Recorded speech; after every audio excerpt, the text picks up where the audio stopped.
Why people suddenly hate you. Carl Jung's Secrets to Emotional Resilience and Transformation. Section 1. Hook and Introduction. It happens without warning. You're going about your life thinking everything's fine, and then suddenly, people turn on you. Friends stop texting. Colleagues give you the cold shoulder. Someone who once cared deeply about you now looks at you with disdain or indifference.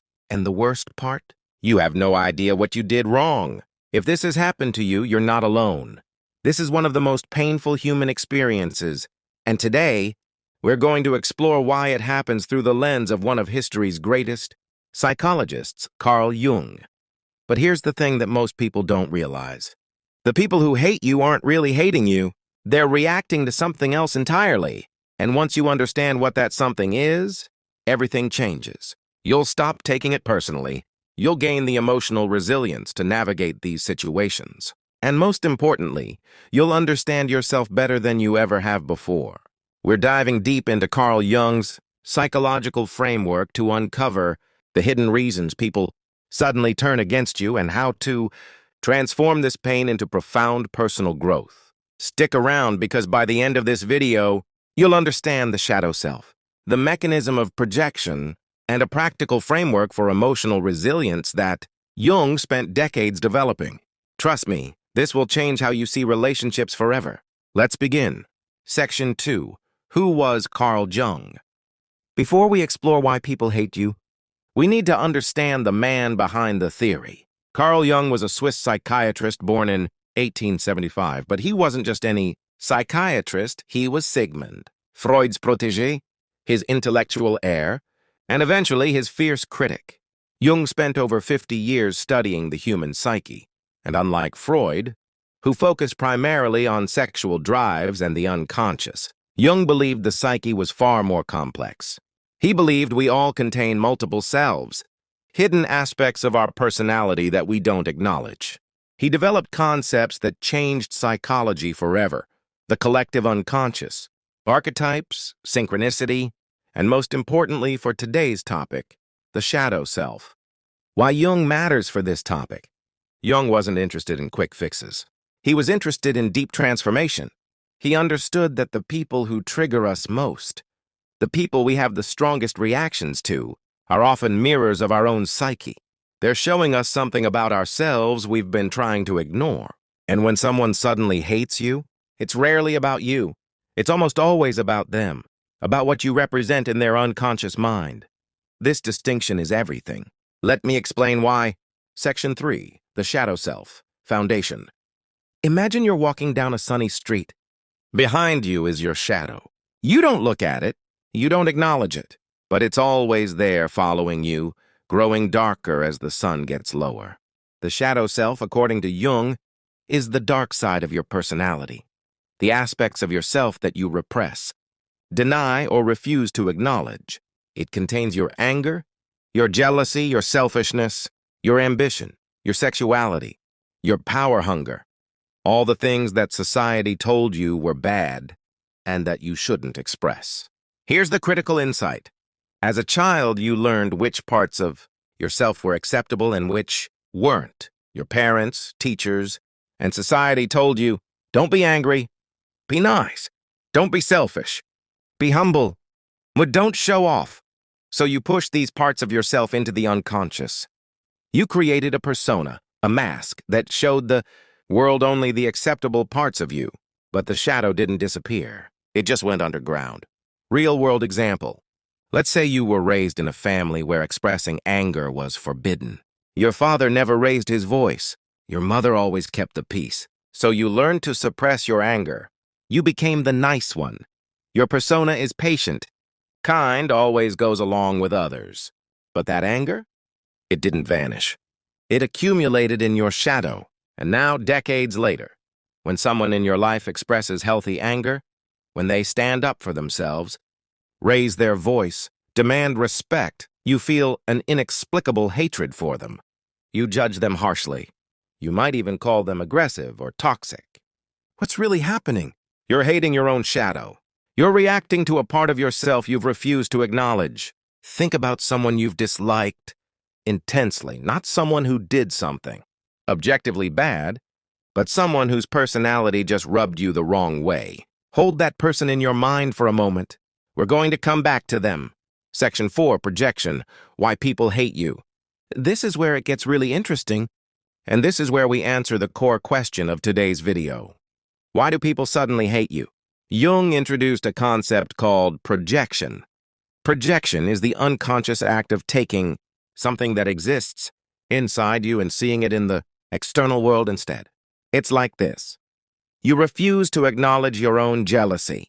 So you don't see yourself as jealous, but you see jealousy everywhere. You see it in your partner's eyes. You see it in your friend's smile. You interpret innocent actions as jealous motivations. The projection mechanism works like this. You have a disowned part of yourself, the shadow. You encounter someone who embodies this disowned part. You don't recognize it as your own shadow. Instead, you project it onto them. You react to them as if they are that quality, and they become someone you hate. Here's the crucial part. The more vehemently you hate someone, the more likely you're projecting your shadow onto them. Why people suddenly hate you? Now, let's apply this to the central question. Why do people suddenly hate you? Possibility 1. You're embodying their shadow. Maybe you're expressing an authenticity they've repressed. Maybe you're being ambitious when they were taught to be humble. Maybe you're being sensual when they were taught to be ashamed of their body. Maybe you're setting boundaries when they were taught to be self-sacrificing. Your very existence triggers them because you're showing them what they've refused to accept in themselves. Possibility 2, you've changed, and you're now embodying a shadow aspect that they're projecting onto you. Perhaps you've become more confident, and they interpret this as arrogance. Perhaps you've become more independent, and they interpret this as selfish. The change in you is activating their shadow projection. Possibility 3, you're rejecting the role they needed you to play. Let me explain this one more carefully because it's subtle. The role and the sudden hate. In many relationships, we unconsciously assign each other roles. One person is the strong one, the other is the vulnerable one. One person is the smart one, the other is the creative one. One person is the caretaker, the other is the dependent one. These roles provide comfort because they're predictable. They've been established over time. But here's what happens. The moment you violate your assigned role, the other person experiences it as a betrayal of the psychological contract they didn't even know existed. If you've always been the dependent one and suddenly become strong and independent, the caretaker loses their role. This threatens their identity, and that threat triggers deep fear, which gets converted into sudden hatred. Example story. Sarah and her mother had a codependent relationship for 30 years. Sarah was always the one who needed help. Her mother was always the rescuer. It gave Sarah's mother a sense of purpose and importance. Then Sarah went to therapy. She got stronger. She stopped calling her mother every day with problems. She started making her own decisions. Her mother didn't say, "I'm losing my role and that scares me." Instead, her mother said, "Sarah has become cold and ungrateful. She's cruel to abandon me like this.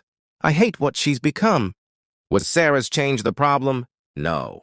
The problem was that Sarah's transformation threatened the psychological contract her mother didn't even know she had. And this is exactly the kind of sudden hatred that feels inexplicable, because it is, from a surface level. But through a Jungian lens, it makes perfect sense. Section 5. 4 shadow aspects that trigger hate. Let me break down the 4 most common shadow aspects that trigger sudden hatred in others. If you can identify which of these you're triggering in someone, you'll understand exactly why they suddenly turned on you. Shadow aspect 1. Authentic sexuality. Our society represses sexuality. We're told it's shameful, sinful, or inappropriately dominant. So many people push their sexuality into their shadow. If you express healthy sexuality, if you're comfortable in your body, if you enjoy sex without shame, if you embrace your sensuality, you will trigger people who have repressed their own sexuality. They won't say, "I'm jealous of your comfort with yourself." They'll say, "You're inappropriate. You're too sexual. You're a temptress seducer. You're shameless." What they're really saying is, "You're showing me what I won't let myself be, and that terrifies me. Shadow aspect 2, healthy aggression and boundary setting. We're taught that niceness is the highest virtue. We're told not to hurt people's feelings. We learn that setting boundaries is mean, so we repress our aggression, our healthy drive to advocate for ourselves and set limits. If you express healthy aggression, if you set firm boundaries, if you say no, if you advocate for yourself, unapologetically, you will trigger people who have over-repressed this drive. They won't say, "I feel unsafe because I don't know how to do this myself." They'll say, "You're aggressive. You're selfish. You're inconsiderate." The truth is, they're seeing their own repressed power in you, and it frightens them. Shadow aspect 3, authentic ambition and power. We're taught that wanting things is greedy, that desiring power or success is arrogant, that showing ambition is inappropriate, especially if you're a woman, or if you come from a certain socio-economic background. So we repress our ambition and push it into the shadow. If you unapologetically pursue your goals, if you claim your power, if you aim for success without guilt, you will trigger people who have repressed this drive. They won't say, "Your ambition frightens me because I've never allowed myself to want." They'll say, "You're arrogant. You're full of yourself. You've changed and become someone I don't recognize." What they mean is, "You're expressing something I've forbidden in myself, and watching you do it makes me feel weak." Shadow aspect 4, authentic individuality. We're taught to fit in, to belong, to be normal, to not stand out. So we repress our true selves, our quirks, our unique perspectives, our unconventional desires. If you become authentically yourself, if you stop conforming, if you express your unique perspective, if you live according to your values rather than others' expectations, you will trigger people who are still trapped in the conformity prison. They won't say, "Your authenticity makes me face my own inauthenticity." They'll say, "You've become weird. You're not the person I thought you were. I don't recognize you anymore." The subtext is, "Watching you become yourself makes me realize how much I've abandoned myself, and that's unbearably painful." The pattern: in every single case, sudden hatred is a mirror. It's not about you. It's about what you represent to them about themselves. Section 6, the 4 types of sudden hatred. Now that we understand the mechanism, let's categorize the types of sudden hatred you might experience, because not all hatred is the same. Type 1, the Reformation hatred. This is when someone who's known you for years suddenly hates you because you've changed. You've transformed, healed, or grown, and your old circle can't tolerate the new version of you. This is common in people who quit substances and suddenly lose their using friends, people who leave toxic relationships and suddenly lose their codependent circles, people who become successful and suddenly lose their struggling artist community, people who heal trauma and suddenly lose their family's familiar patterns. The hatred here is almost always about threat. You're showing them that change is possible, and that threatens their stasis. Type 2, the competition hatred. This is when someone hates you because you're embodying something they wish they were without the guilt they carry. You're both ambitious, but you own it. They're ambitious too, but they feel shame about it. So they hate you for being what they want to be without the shame. This is common in professional environments where someone outperforms you, families where siblings compete for status, friend groups where one person makes it and others don't. The hatred here is actually self-hatred projected outward. Type 3, the role disruption hatred. This is when someone hates you because you've violated the unspoken role you were supposed to play in their life or in your shared system. You were supposed to be the dependent one and you became strong. You were supposed to be the caretaker and you set boundaries. You were supposed to be the quiet one and you found your voice. This is common in parent-child relationships where the child grows up, long-term friendships where the dynamic shifts, work relationships where someone gets promoted and the hierarchy changes. The hatred here is about loss of control and predictability. Type 4, the mirror hatred. This is when someone hates you simply because you're different from them in a way that triggers their shadow. Your existence as a different type of person, living differently, believing differently, being different, activates their repressed, disowned self. This is common in ideological conflicts where someone represents the opposite worldview, communities where outsiders are scapegoated, families where one member doesn't follow the family script. The hatred here is existential threat. Your mere existence challenges their worldview. Section 7. Jung's path to emotional resilience. So we've established why people suddenly hate you. The question now is, how do you develop the emotional resilience to not only survive this but to transform through it? Jung believed that the path to wholeness, what he called individuation, required integrating the shadow. This isn't about becoming a better person. It's about becoming a whole person. Step 1, recognition. When someone suddenly hates you, your first response will be to defend yourself, to argue, to try to prove them wrong. Don't do that. Instead, pause. Recognize that this hatred, in most cases, has nothing to do with your actual character or actions. It's a projection. Ask yourself, what might this person be disowning that I'm embodying? What part of themselves might I be mirroring back to them? This is radical. The moment you can ask this question without defensiveness, you've already gained emotional resilience. Step 2, understand your own shadow. Now this is crucial. While the hatred directed at you is usually a projection, you must also examine yourself. Do you have a shadow aspect that you're projecting onto them? If someone hates you for being selfish, ask yourself, is there a part of me that's repressed my own healthy self-interest? Am I unconsciously envying their ability to be selfish? If someone hates you for being aggressive, ask yourself, is there a part of me that's oversuppressed my own healthy aggression? This dual awareness, understanding their projection and your shadow, is where real wisdom lives. Step 3, grieve what's lost. Here's what nobody tells you. Emotional resilience requires grief. When someone suddenly hates you, especially if they were important to you, you've lost something. The relationship as you understood it is gone. The version of yourself you were in that relationship is gone. Grieve it. Let yourself feel the pain, the confusion, the hurt. Don't bypass this with spirituality or philosophy. Jung believed that integration requires us to feel everything fully. You can't skip the grief and expect true resilience. Step 4. Integration. The heart of Jung's work.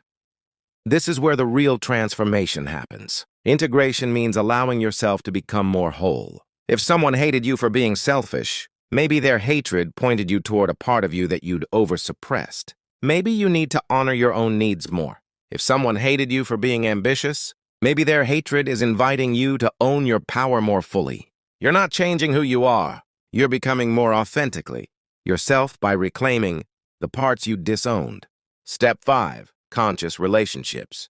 Once you've done this internal work, your relationships change. You no longer attract unconscious projections at the same rate. You no longer participate in unconscious dynamics as readily. You can see when someone is projecting. You can hold the boundary without hating them back. You can have compassion for them, not because you owe them anything, but because you understand their pain. This is emotional resilience, not the absence of hatred directed at you, but the presence of understanding, groundedness, and self-knowledge in the face of it. The ultimate truth, Jung said, until you make the unconscious conscious, it will direct your life and you will call it fate. When you develop the emotional resilience to recognize projection, to understand your shadow, to integrate disowned parts of yourself, you stop being a victim of other people's hatred. You stop being at the mercy of their unconscious patterns. You become the author of your own experience. Section 8, Practical Application plus Real Examples. Let me give you 3 real scenarios so you can see how this works in practice. Scenario 1, the betrayed friend. Your best friend suddenly stops talking to you. They're cold. They tell mutual friends that you've changed and become someone they don't recognize. Jungian lens. You've probably violated a role. You were supposed to stay the same and you've changed. Their hatred is about their loss of control and predictability, not about you. Resilience response. You acknowledge the loss. You don't chase them. You integrate the experience. You become secure in who you are without their validation. Scenario 2, the competitive colleague. Your colleague was friendly until you got the promotion. Now they're hostile. They question your competence. They make subtle digs at your work. Jungian lens. Your success triggered their repressed ambition, and their shame about their own power hunger. Your achievement highlighted their self-limitation. Resilience response. You don't apologize for your success. You recognize their pain without making it your responsibility. You model what healthy ambition looks like. Scenario 3, the family member. Your parent was supportive until you set a boundary. Now they're angry. They tell you that you're selfish and ungrateful. Jungian lens, you violated the family system. The role that kept them feeling needed and powerful is gone. Your boundary feels like rejection. Resilience response. You maintain the boundary with compassion. You understand their pain without abandoning yourself. You grieve the relationship as it was. In every case, the resilience comes from understanding, not from fixing, defending, or convincing. One more thing before we close. I want to leave you with this. The sudden hatred you experience is often one of life's greatest teachers. It's painful, yes. It's confusing and disorienting, absolutely. But it's also showing you something about yourself and about the human condition that you couldn't learn any other way. Carl Jung spent his entire life studying how we transform through conscious relationship with our darkness. And his greatest insight was this: the people who trigger us most are showing us where we can grow. So the next time someone suddenly hates you, I want you to pause before you react. I want you to ask, what is this showing me? About them? About myself? What disowned part of me might be in play here? What shadow aspect are they projecting? And then I want you to take that pain and let it forge you into someone wiser, more resilient, more whole. Here's what I want you to do. First, if this video resonated with you, please like it. The algorithm rewards engagement. And honestly, I'm grateful for your time. Second, subscribe if you want more deep dives into psychology, personal transformation, and understanding human nature. We explore Jungian psychology, trauma healing, and the patterns that keep us stuck. And most importantly, how to break free. Third, comment below with your story. Have you experienced sudden hatred? What did you learn from it? Your comment might be the exact thing someone else needs to hear. And if you want to go deeper on this topic, I've created a companion workbook that walks you through the shadow integration process, step by step. The link is in the description. Thank you for spending this hour with me. You came here looking for answers about why people hate you. I hope you're leaving with something better. An understanding that most hatred isn't about you at all, and that awareness is the beginning of freedom. Take care of yourself. Work with your shadow. Become more whole. I'll see you in the next video.